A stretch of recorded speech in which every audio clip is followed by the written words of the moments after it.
Hello friends, நம்ம இன்றைக்கி இதை பற்றி பார்க்க போகிறோம்னா இலக்கிய வரப்போகிற எபிசோடில் என்ன இன்ட்ரெஸ்டிங்கான சுவாரஸ்யமான விஷயம் நடக்க போதாங்க பார்க்க போகிறோம். வாங்க வீடியோக்குள்ளே போயிடலாம். நம்ம கார்த்திக் பார்த்திங்கன்னா கடவுளாக அனுப்பின பொண்ணு தாங்க இந்த பிரியா. இவங்கள பார்த்திங்கன்னா நம்ம கார்த்தி ஒரு வாட்டி தான் பார்த்தாரு. அதிலே அவர் மயக்கத்திலே தெரிஞ்சுக்கிட்டே இருக்கார். இன்னொரு பக்கம் பார்த்திங்கன்னா நம்மளுடைய இலக்கியா அந்த பிரியா ஃபஸ்ட்டு வாட்டி பார்த்ததும் ரெண்டாவது வாட்டி நம்ம இலக்கியா வேலை பார்த்த ஸ்கூல்லையும் பார்த்துருக்காங்க. அதே சமயம் நம்ம இலக்கியா கோயிலில் சாமி கும்பிட்றப்ப பார்த்திங்கன்னா அந்த பொண்ணு ஒரு குழந்தைக்கு உதவி பண்ணுறாங்க. இதெல்லாம் பார்த்து நம்மளுடைய இலக்கியா ரொம்பவுமே யோசிக்கிறாங்க, இந்த பொண்ணு இங்கே வந்துச்சு அப்படின்ட்டு. அதுக்கப்புறம் பார்த்திங்கன்னா அந்த பிரியாவும் நம்ம இலக்கியா பார்த்துட்றாங்க. என்னக்கா இங்கே அப்படின்ற மாதிரி கேட்குறாங்க. அதுக்கு பார்த்திங்கன்னா நான் சும்மா தான் அந்த சாமி கும்பிட்டீங்களா அப்படின்ற மாதிரி கேட்டதுக்கு சாமி கும்பிட்டேன் அப்படின்ற மாதிரி பிரியா பதில் சொல்கிறாங்க. அதுக்கு நீங்கள் அக்கா அப்படின்ற மாதிரி இருக்குது. நானும் சாமி கும்பிடாதாமா வந்தேன் அப்படின்றாங்க. சரி, என்ன இந்நேரத்துக்கு ஸ்கூல் இல்லையா, இந்த டைமுக்கு இங்கே வந்திருக்கா அப்படின்ற மாதிரி நம்ம இலக்கியா கேட்குறேங்க.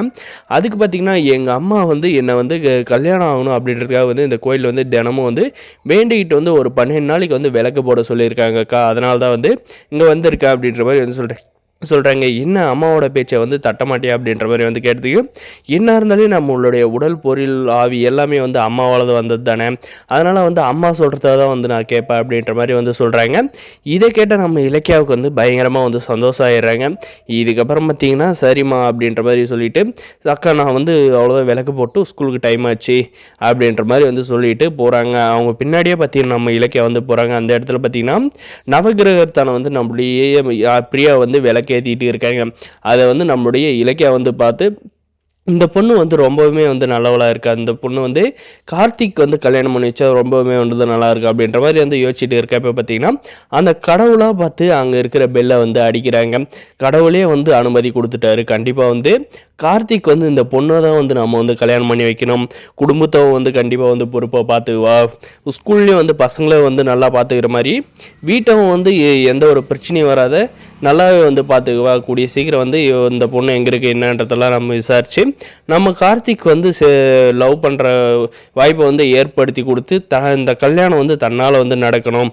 அந்த ஆஞ்சலி கையிலேருந்து கூடிய சீக்கிரம் விவாகரத்து பெற்று இவங்க 2 பேரும் சேர்த்து வச்சு நம்மளுடைய குடும்பத்தில் விளக்கேற்ற வைக்கணும் அப்படின்ற மாதிரி பார்த்திங்கன்னா நம்ம இலக்கியா யோசிக்கிறாங்க.